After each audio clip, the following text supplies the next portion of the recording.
Hello and welcome to Yanne investment academy. मेरा नाम है ईशा और आज हम डिस्कस करेंगे वरुण बेवरेजेस के बारे में। मैं वीडियो चालू करने से पहले एक अनाउंसमेंट करना चाहती हूँ। Yanne investment academy highest ever discount offer कर रहा है। आप coupon code happy Diwali use करके ये ऑफर का लाभ उठा सकते हैं।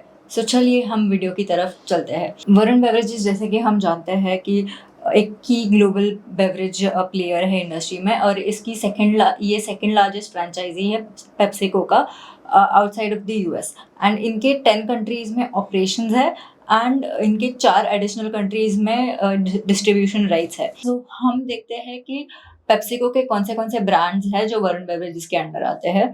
सो इनका मेनली कार्बोनेटेड सॉफ्ट ड्रिंक्स एक सेगमेंट हो गया, फिर नॉन कार्बोनेटेड सॉफ्ट ड्रिंक्स एक सेगमेंट हो गया। तो इन carbonated soft drinks they have Pepsi, Mountain Dew है, मिरिंडा, सेवन अप जैसे ब्रांड्स है। देन फ्रूट पल्प और जूस बेस्ड ड्रिंक्स में दे हैव ट्रॉपिकाना, स्लाइस, नींबू। फिर स्पोर्ट्स ड्रिंक और एनर्जी ड्रिंक जैसे इनके दो सेगमेंट्स नए हैं। स्पोर्ट्स ड्रिंक गेटोरेड तो पहले से चल रहा है एंड एनर्जी ड्रिंक्स में they have introduced another beverage called as Sting. Then carbonated based juice drinks भी है इनके जैसे नींबूज। देन आइस टी भी है लिप्टन का एंड पैकेज वाटर भी ये बेचते हैं जैसे कि एक्वाफीना और एक्वावेस। तो इन्होंने they are also into the so Varun beverages is also into the snack manufacturing business और इनके पास फ्रीटो ले, चीटोस, डोरिटोस, सिम्बा और कुरकुरे जैसे ब्रांड्स हैं। एंड बिसाइड्स पेप्सिको इनके खुद के भी ब्रांड्स हैं कार्बोनेटेड सॉफ्ट ड्रिंक्स में, एनर्जी ड्रिंक, पैकेज्ड वाटर और डेयरी बेस्ड बेवरेजेस में। जैसे कि इनका इंडिया में भी इनकी फ्रेंचाइजी एग्रीमेंट है। They are also expanding into Africa now. Africa they are also heavily expanding into Africa. उनको अफ्रीका में उनका डिस्ट्रीब्यूशन नेटवर्क एनहांस करना है and they are also focused on backward integration in Africa. तो इनकी democratic Republic of Congo में जो capacity है it is expected to double next year. PepsiCo के साथ एक स्नैक फूड एग्रीमेंट भी किया है for in Africa for diversifying its growth. And इनका स्नैक बिजनेस जो है वो मैन्युफैक्चर और डिस्ट्रीब्यूट दोनों करते हैं इन मोरक्को, जिम्बाब्वे और Zambia under a franchise agreement. And इनका से मानना है कि CY 2025 में इनका मोरक्को से जो स्नैक बिजनेस का रेवेन्यू आएगा that will be around $30 million। इनका मोरक्को में चीटोस मैन्युफैक्चरिंग भी जून 2025 में चालू हुआ था। So as they are expanding more and more into the snack manufacturing and distribution business, they are expecting कि इसके return on capital investment will be higher than that of the beverages business because इनका capex कम होता है। तो इनके हम performance highlights देखते हैं। So starting from 2019 to 2024 they have exhibited a CAGR of 18%, जो कि काफी तगड़ा है ये इंडस्ट्री में। This is for both India और इंटरनेशनल सेल्स वॉल्यूम। तो जैसे कि हम देख सकते हैं ये H1 2025 में भी इन्होंने इंडिया में 530 मिलियन केसेस सेल किए हैं and 172 million cases internationally they have sold and it has a high growth potential. इनका रेवेन्यू भी दिसंबर 19 से लेके दिसंबर 24 तक 7,000 करोड़ से 20,000 करोड़ तक गया है।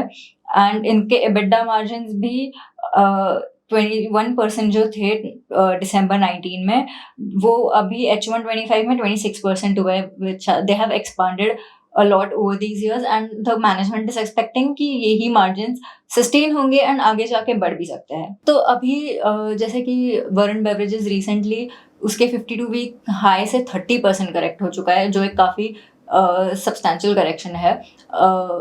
एंड कहा जाए तो for the last few months the market has been sideways. तो साइडवेज मार्केट में से करेक्शन होना इट्स एक्सपेक्टेड भी होता है एंड हेल्दी भी होता है।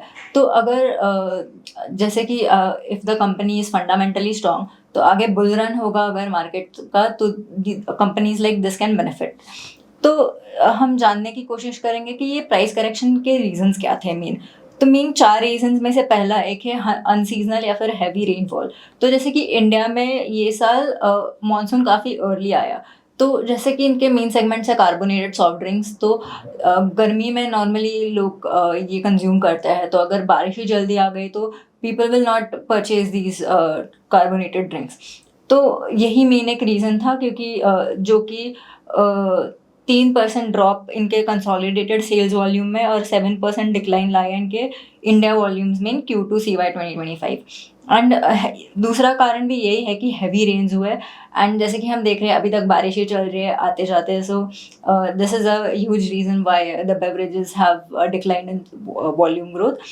नेक्स्ट रीज़न है शुगर टैक्स लगाया गया था जिम्बाब्वे में इन February 2024, तो इसकी वजह से वरुण बेवरेजेस को ट्रांजिशन करना पड़ा towards zero sugar based product portfolio के टूवर्ड्स, तो उसकी वजह से इनके वॉल्यूम में डिप आया। But now they are saying कि demand has started to stabilise again and it will soon see an uptick.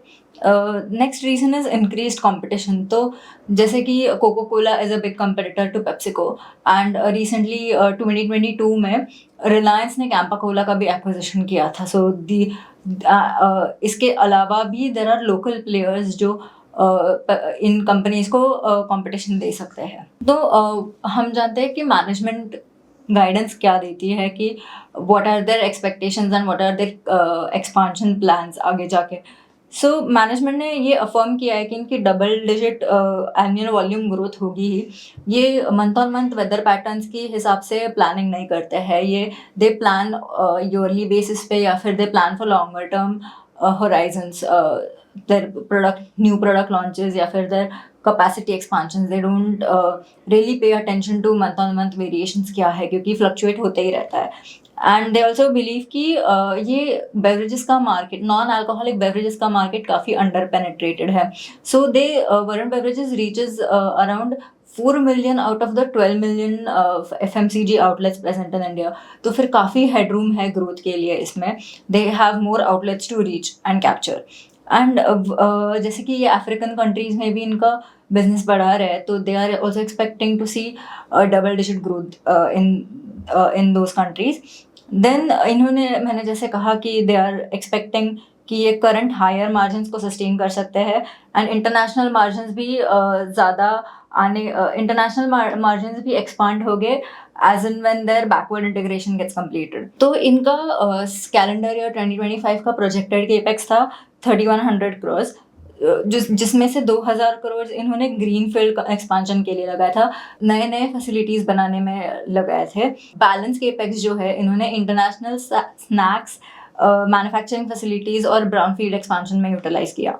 फिर इन्होंने लेट 2024 में QIP रेज किया था of approximately 7500 crores and these funds were utilized to reduce their debt and आगे जाके इनको जो strategic acquisitions करने हैं, उनका business expand करना है inorganic growth लेके, and जो अगर उनको opportunities आए तो उनको उन पे capitalize करने के लिए they want to create a war chest, तो उन्होंने वो QIP इसके लिए raise किया था। Then and especially इनको अफ्रीकन मार्केट्स में स्नैक बिजनेस एक्सपांड करना था, तो that was one of the main reasons. Then ये नए नए प्रोडक्ट लॉन्चेस भी करते रहते हैं, जैसे कि स्टिंग गोल्ड ये इनिशियली एक लिमिटेड एडिशन जैसे इन्होंने लॉन्च किया था to see how the response is. तो now they are deciding or venturing that they will keep Sting Gold as a regular product available. And Gatorade तो पहले से ही available था, but now they have introduced a new lower price point pack to increase to make the product more affordable, कि मतलब कम quantity और कम price में ये product सबको अवेलेबल होना चाहिए। फिर जीरा मसाला सोडा एंड ज़ीरो और मिड कैलोरी वेरिएंट्स भी इन्होंने काफ़ी सारे बेवरेजेस में लॉन्च किया है। सो हम देखते हैं why we like this company, कि कंपनी के क्या क्या पॉजिटिव्स है which makes it attractive for investment. तो हाइड्रेशन एक जो सेगमेंट है उनका मेन ग्रोथ ड्राइवर है नींबूज बेवरेज। तो नींबूज इनका कहना है कि it is expanding at 100% rate, और जो इनके वैल्यू एडेड डेयरी बेवरेजेस है वो सेगमेंट भी काफ़ी स्ट्रॉन्ग ग्रोथ एग्जिबिट कर रहा है और अराउंड 80%। एंड वरुण बेवरेजेस इसमें और कैपेसिटी ऐड कर रहा है to catch up with the demand. And energy drinks में Varun beverages is a market leader and this is the fastest growing segment. तो डेवलपिंग कंट्रीज़ में ये जो एनर्जी ड्रिंक्स का मिक्स है that is around 15-20%, and India में अभी ये सिर्फ 5-6% है। सो सो काफ़ी पोटेंशियल है एनर्जी ड्रिंक्स को ग्रो करने का। सो स्टिंग जो इनका एक मिड कैलोरी प्रोडक्ट है, it is a significant driver in this segment, and इस स्टिंग का कॉन्ट्रीब्यूशन अराउंड 15% था in the total sales volume India में। एंड फिर H1 2025 में लो और नो एडेड शुगर प्रोडक्ट्स का वॉल्यूम था approximately 55% on consolidated level.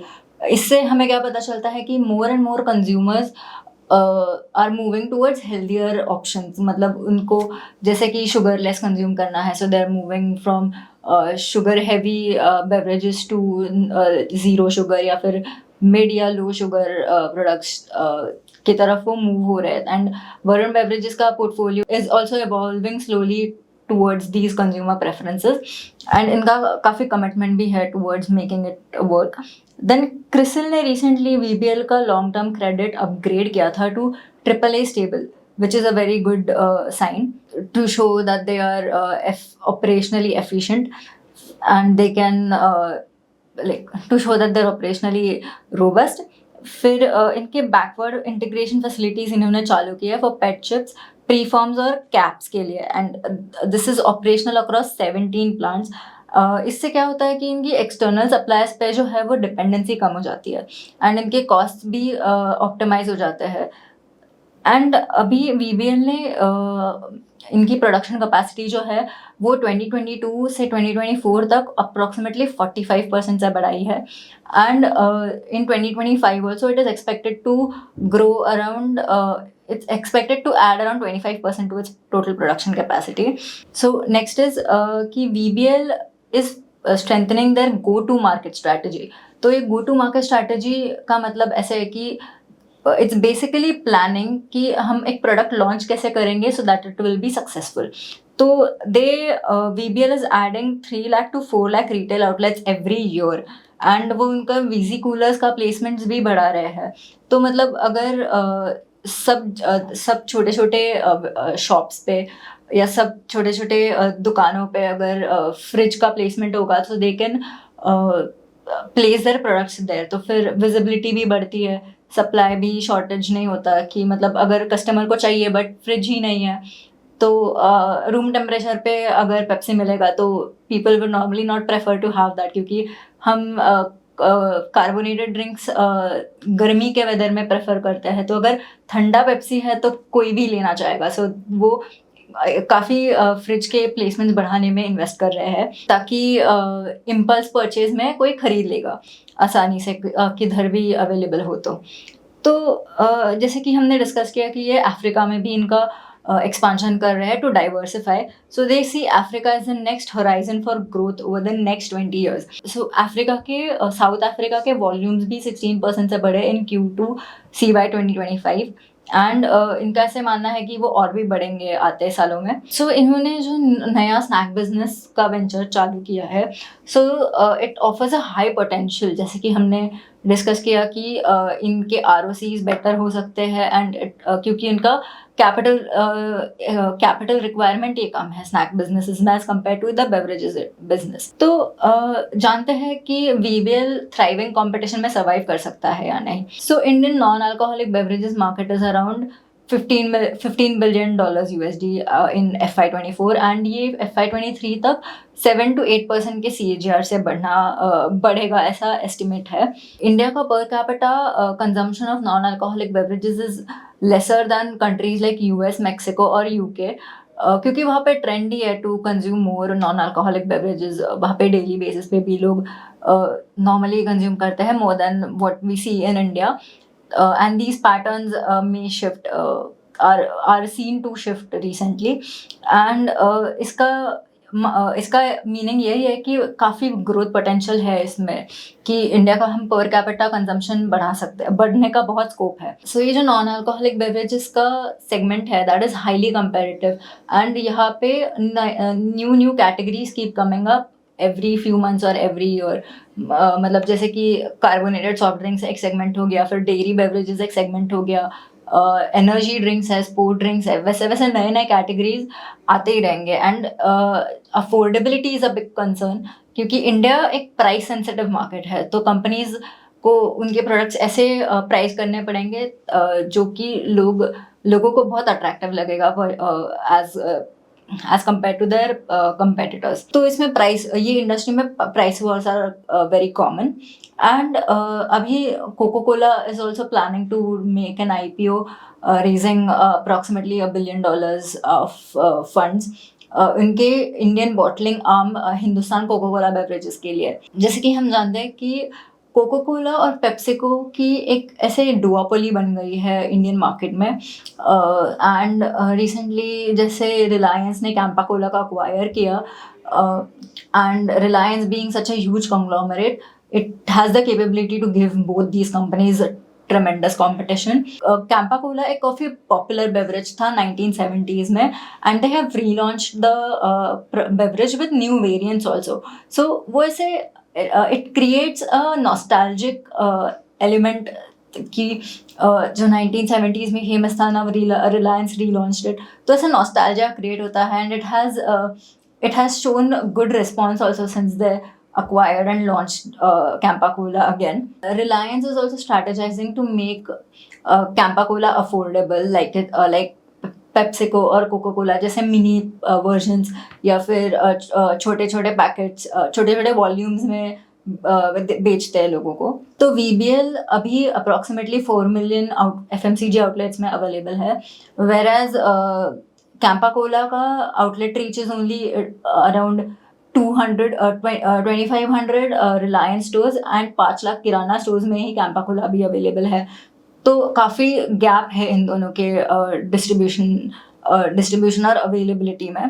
Pepsi के काफ़ी सारे मोड्स भी है, जैसे कि एक स्ट्रॉन्ग डिस्ट्रीब्यूशन नेटवर्क, वो सब जगह अवेलेबल है और आसानी से मिल जाता है। एंड एडवर्टाइजिंग भी काफ़ी इनकी स्ट्रॉन्ग है, एंड उनके एडवर्टिजमेंट्स के faces are very famous celebrities, तो वो एक अट्रैक्टिव पॉइंट बन जाता है in their advertising, in making the product more attractive. And इनके पास काफ़ी सारा कैश भी है available, freely available, so they can spend it either more on advertising or building a strong distribution network. And VBL अभी जैसे कि हमने डिस्कस किया कि they are investing into making Visi coolers readily available, या फिर उनका placements बढ़ाने में वो invest कर रहे हैं, so that is a very big plus point for VBL। सो इनकी हम देखते हैं कि रोबस्ट ऑपरेशनल एफिशिएंसी कैसे बनाई रखी है VBL ने, कि एज वी कैन सी कि दिसंबर 16 से लेके दिसंबर 24 तक इनके फिक्स्ड एसेट्स कॉन्स्टेंटली बढ़े हैं, एंड इनके ROCE मार्जिन्स भी काफ़ी तगड़े रेट से बढ़े हैं। So it is a very good sign for FMCG companies कि उनके एसेट बेस एक्सपांशन के साथ उनके ROCs भी स्टेडीली बढ़ रहे हैं। Not many FMCG companies can do this, and VBL has a very big advantage in this, as in इनके ऑपरेशंस काफ़ी एफिशिएंट है। मतलब उनका एसेट बेस बढ़ाते बढ़ाते वो रिटर्न्स भी अच्छे जनरेट कर सकते हैं। सो इनका हम अभी वैल्यूएशन देखेंगे। सो VBL अभी 52.9 के पी पे ट्रेड कर रहा है, whereas इसका 3-year median PE 64.2, तो it is lower than its 3-year median PE, and इसका EV by EBITDA is also lesser than its median PE right now, क्योंकि प्राइस करेक्शन ही काफ़ी सिग्निफिकेंट आया था। इट इज़ वेरी ये काफ़ी ज़रूरी है कि किसी भी स्टॉक में इन्वेस्ट करने से पहले हम खुद का रिसर्च करें। मुझे उम्मीद है कि आपको ये इन्फॉर्मेशन इंसाइटफुल लगी होगी और आपको ये वीडियो पसंद आया होगा। Don't forget to like, share, comment and subscribe, and आपके व्यूज़ मुझे प्लीज़ कमेंट सेक्शन में बताइएगा। Thank you and have a happy Diwali.